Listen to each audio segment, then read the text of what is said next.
I'll tell you more about it next week, but we're doing a little thing to display God's love, and when God's love is put on display, powerful things happen.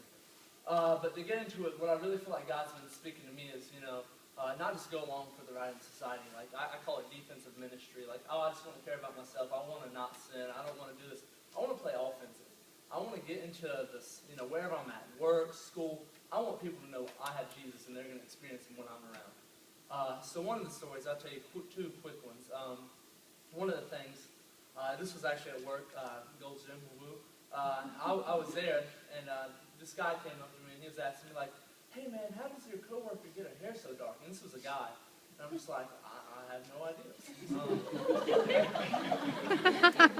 And I was just like, man, why do you want your hair dark? And I just started asking him questions, just kind of showing him love, and just getting engaged in conversation with him. And he ends up telling me that he likes darkness, and that he worships the devil, and that all these kind of crazy things. And he goes on to elaborate, like, some of the things that the devil's done for him, and he's kind of manipulated into believing that he has powers because of that.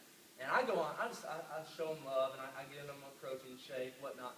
And I go on to tell him that I have Jesus, and that when I'm around, the devil has no power over his life. And I start telling him what Jesus did for him, and how he loves him, and how he died for him, and the powers that Satan has, and all the manipulation that he has over you. He has no power right now.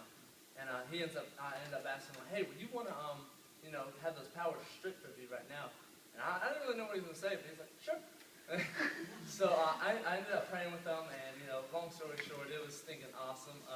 God's been doing some work on him, and we're still kind of in the process. He accepted Jesus in over a couple months, and he's just beginning to grow. So that's awesome.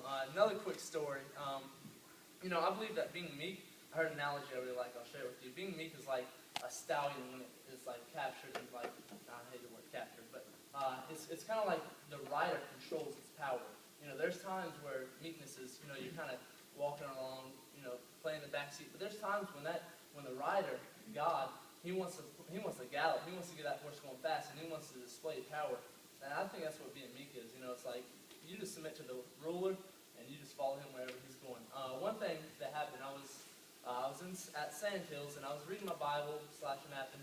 I kind of got a little break, and I fallen asleep, and this guy's in there, and he's always kind of, you can just see there's a lot of hate in his life, and he's always yelling at people, just kind of not directly, but kind of inching into it. But one day he was yelling at this girl, and he was like, you're good for nothing, you're never going to be anything. And I just had God's anger right then. I just got up, and I actually sat down, but I just started yelling. I was like, you don't talk to her like that. I was like, if you want to, I was yelling. I was being kind of mean, but I was kind of, I feel like God's power is being displayed through me. And I was like, if you want to fight with someone, I'm right here. I said, she's made in God's image, and she's beautiful. And we kind of got into it, but I had just had an identity. God had just shown me my identity, Simba. And he tried to attack me with some stuff, because I'm going to battle. I'm going out on a limb. And he's like trying to hit me with some stuff. He's like, oh, who are you? And he's like trying to hit me with like all these things, like coming against accusations. But none of that mattered, because my identity's in Christ, and you can't rob that. And none of those things had my shield up, and it was just hitting, and it was blocking. And it was stinking awesome. And what else? But yeah, and at the end of the conversation, I was like, my friend. He's like, don't call me my friend, blah, blah, blah. And then a little bit later, he was talking to me. We kind of started calming down. He's like, my friend. And then, as time's been going on, I was talking to my dad, and I was like, I want to buy him like a soda or something like the next day. And he goes, don't do that. He said, because you'll admit he's wrong. But over time, just begin to show him love. And we just begin to build a relationship. I played a game of pool with him the other day, and just showing him God's love stuff. And I've been asking God to give me a mantle at Sandhills, and a couple of days later, I walked in there, and this girl comes, and she goes, you're the guy that protects girls, aren't you? And I was